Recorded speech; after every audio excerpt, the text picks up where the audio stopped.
Okay, so ready to dive into another deep dive. This time we're heading to 16th century Florence, a city brimming with art and culture, but also, full of those juicy political rivalries.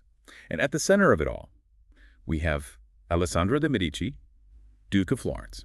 Now, Alessandro's story, it's one that's been, well, kind of twisted over the centuries, and we're going to try to untangle it, separate the fact from the fiction, and really get to know the man behind the myths.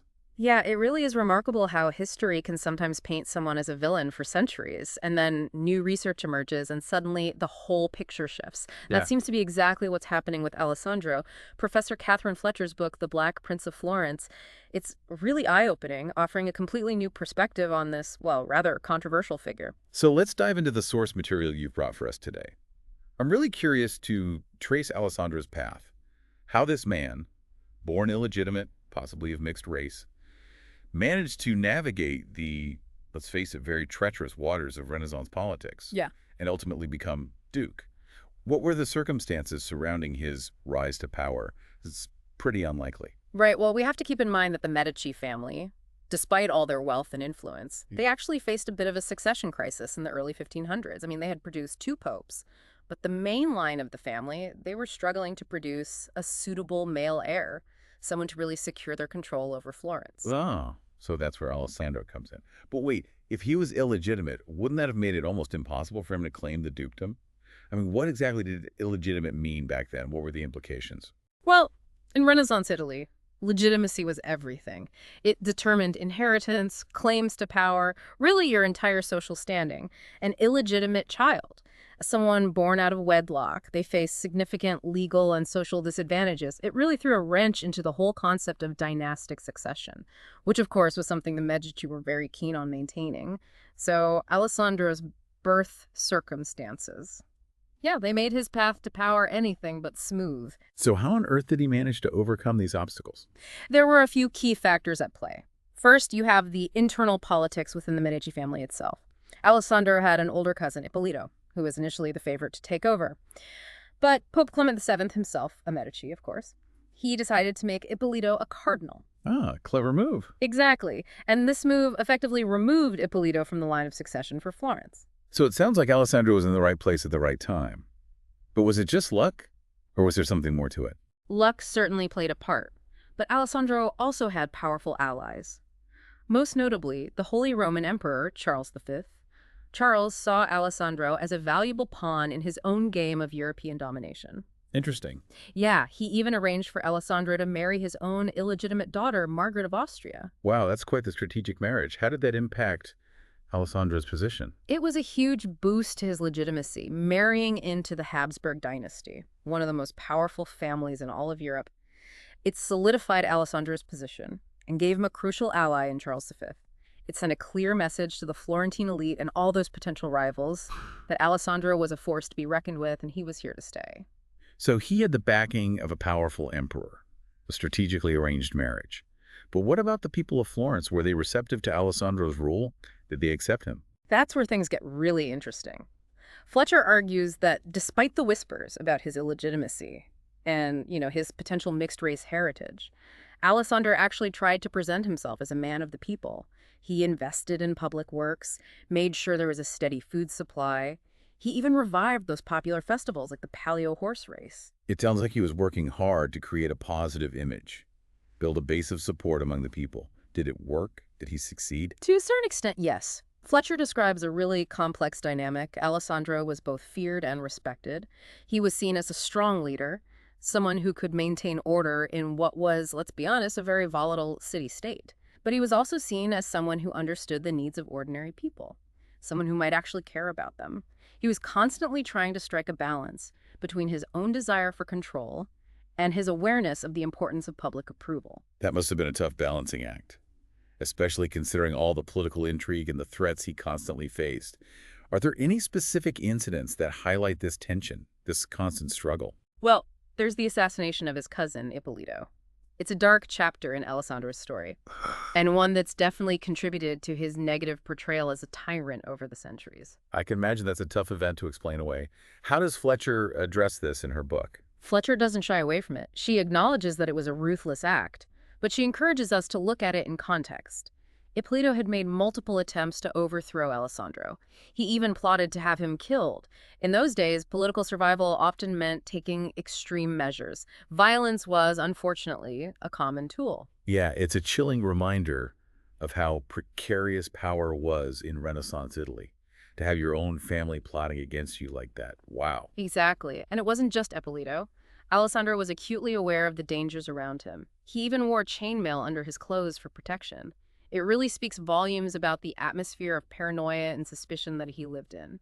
He wasn't just some power-hungry dictator. He was a man constantly on guard, trying to maintain his grip on power in a world full of rivals and potential assassins. This is really giving me a whole new perspective on Alessandro. It seems like there's a lot more to him than just that tyrant label that history has often slapped on him. Mhm. What else do we learn about his approach to governing Florence?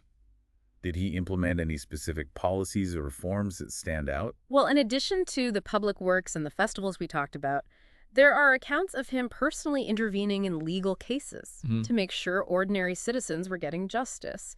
He even advocated for the rights of illegitimate children, Oh, that's interesting. which, considering his own background, makes you think, right. It does make you wonder if there was a personal element to his decisions. Was he trying to, in a way, counter the stigma of his own birth? It's definitely a fascinating possibility. Mhm. And it adds another layer of complexity to his character. He wasn't just this one-dimensional ruler. He was a man shaped by his experiences, by his ambitions, by his own personal struggles. It's amazing how those little details can sometimes reveal so much about a person from the past. It's almost like you're getting a glimpse into their inner world. Absolutely. And there's one more detail I found particularly revealing. Remember those wardrobe accounts we mentioned earlier? Yes, I was hoping we'd get back to those. Yeah. What can someone's fashion choices really tell us about their life and personality? It seems a bit, I don't know, superficial.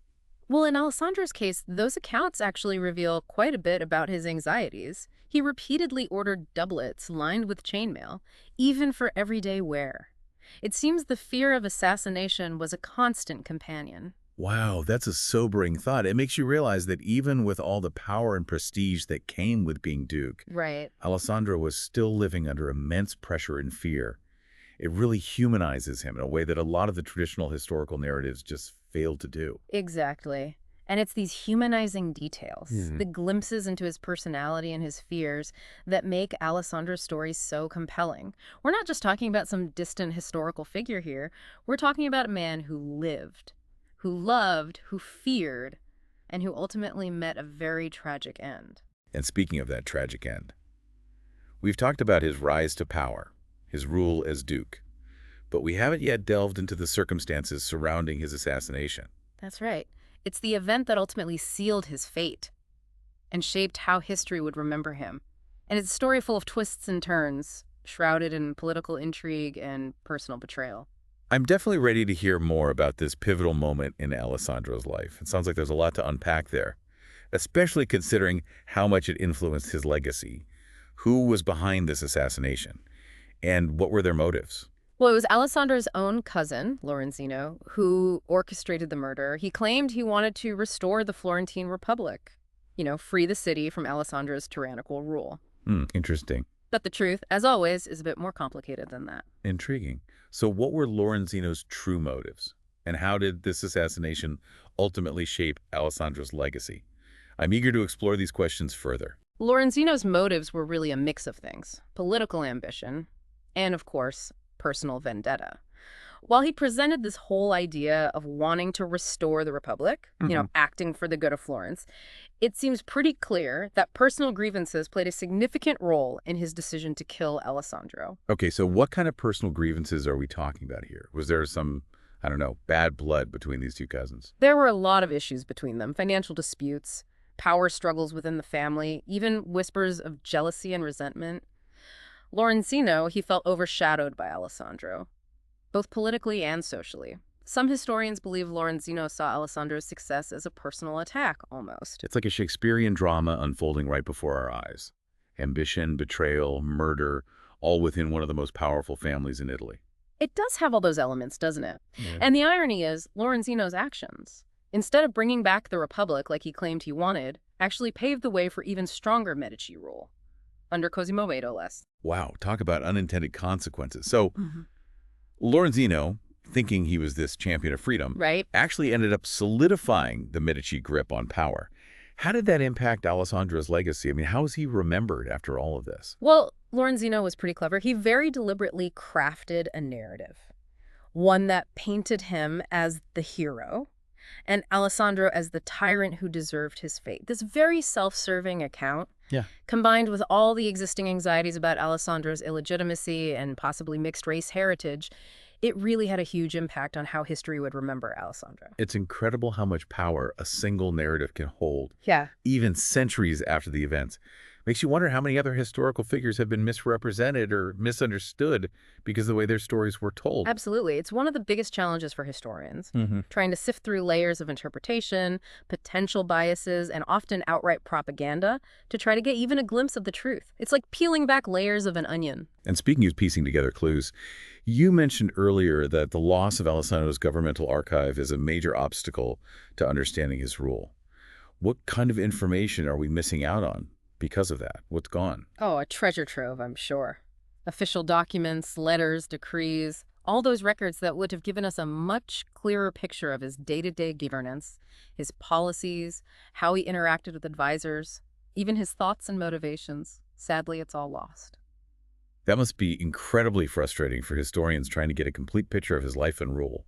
I mean, what other sources do historians rely on to try and fill in those gaps? You have to get creative. We have to rely on fragments of information scattered across all sorts of different sources. There might be trial records that mention Alessandro, or diplomatic correspondence from ambassadors who were in Florence at the time, maybe even letters written by his contemporaries.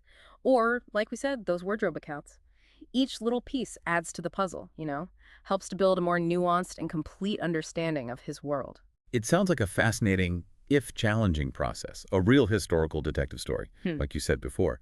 But with all these different pieces coming from such varied sources, how can you be sure you're getting an accurate picture? How do you account for potential biases or agendas in those sources? That's where critical thinking and careful source analysis comes in. We have to consider the context of each document. Who wrote it? What were their motivations? How might their own perspective have colored their account of events? We cross-reference information, compare different accounts, look for corroborating evidence, all in an attempt to build a more reliable and accurate picture. So it's about carefully evaluating each piece of the puzzle, Yeah, understanding its limitations, exactly. and then putting it all together to try to see the bigger picture. And it's also important to remember that our understanding of history is always evolving. New evidence emerges, new interpretations are offered. That's what makes it so exciting. It's not static, it's a constant process of discovery and reevaluation. That's a great point. And speaking of reevaluation, let's talk about how Alessandro's story has been told and retold over time. You mentioned earlier that racial biases have played a significant role in shaping his image. Can you elaborate on that a bit? Of course, Alessandro's possible African ancestry, though it was rarely mentioned during his lifetime, became a real point of contention in later centuries, especially in the 19th century. With the rise of scientific racism, some historians used his alleged features, and his reputation as a tyrant, of course, to reinforce some really harmful racist stereotypes. They painted him as this savage, despotic ruler, driven by his African blood, they would say. That's a disturbing example of how prejudice can seep into historical narratives It is. and really distort our understanding of the past. Absolutely. And unfortunately, it's not an isolated case. We see similar biases in how other marginalized groups have been portrayed throughout history. It takes a conscious effort to recognize and challenge these biases, to make sure we're not perpetuating those harmful stereotypes. So how has the scholarship on Alessandro evolved over time? Have historians been able to move beyond those prejudiced narratives and offer a more nuanced perspective? Thankfully, yes. In the 20th century, with the rise of African-American scholarship and a broader push for more inclusive historical narratives, historians began to really challenge those racist interpretations of his life. They highlighted his accomplishments, his attempts to connect with the people, and the complexities of his rule, refusing to let his story be reduced to those simplistic, racially charged stereotypes. It's encouraging to see historians actively working to correct these biases It and is. offer a more balanced and accurate portrayal of figures like Alessandro. Mm, It's a good reminder that history isn't just about uncovering facts. right. It's also about understanding the context, Exactly. challenging our own assumptions, Yes. and being mindful of the lenses through which we view the past. Yep. Absolutely. And with Alessandro, this means moving beyond that simple tyrant label and recognizing him as a complex figure who navigated a really treacherous political landscape, made both shrewd and ruthless decisions, and ultimately met a tragic end. It's a good reminder that history is rarely black and white. It's full of shades of gray. Hmm. And it's up to us to explore those nuances and understand the forces that shape the lives of individuals like Alessandro. His story really is a testament to the fact that even figures who have been vilified for centuries, they deserve a second look, Hmm. a chance to be understood within the context of their time and their circumstances. Exactly. And by examining Alessandro's story, we can learn not only about his life and times, but also about ourselves, about the power of narratives and the importance of critical thinking when we're engaging with the past. It seems like Alessandro's story is not just about one man in 16th century Florence. It's a microcosm of broader historical trends and challenges. It forces us to confront some uncomfortable truths about power, about prejudice, and about how history is so often written by the victors. It's a story that's resonated across centuries and continues to challenge us to this day. It's amazing how Alessandro's story makes us rethink how we judge historical figures. It really makes you wonder, how should we judge someone who lived in such a different time?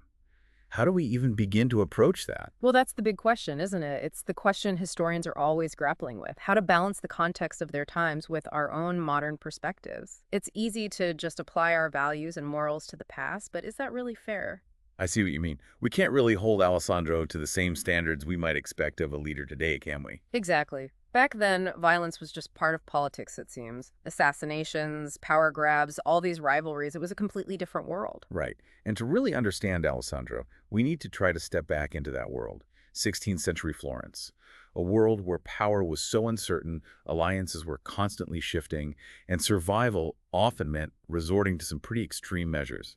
Exactly. So maybe we can't condone his actions by today's standards, but we can at least try to understand them within the context of his time. So it's not about excusing those actions. Yeah. No, not at all. It's about recognizing the harm they caused, even if they were considered acceptable back then. It's a tricky balance to strike, recognizing those complexities without condoning things that, well, today we would definitely condemn. It really makes you think about our responsibility when we're learning about history. How do we reconcile those different perspectives? How can we learn from the past without just judging it? I think the key is approaching history with empathy and humility. We need to try to understand the context, acknowledge the complexities, and be willing to challenge our own assumptions. It's not about looking back and judging from our modern perspective. It's about trying to understand the forces that shaped people's choices, their actions. So it's about learning from the past, not just judging it. Exactly. And Alessandro's story, with all its contradictions and, well, ambiguities, offers a really rich tapestry for exploration.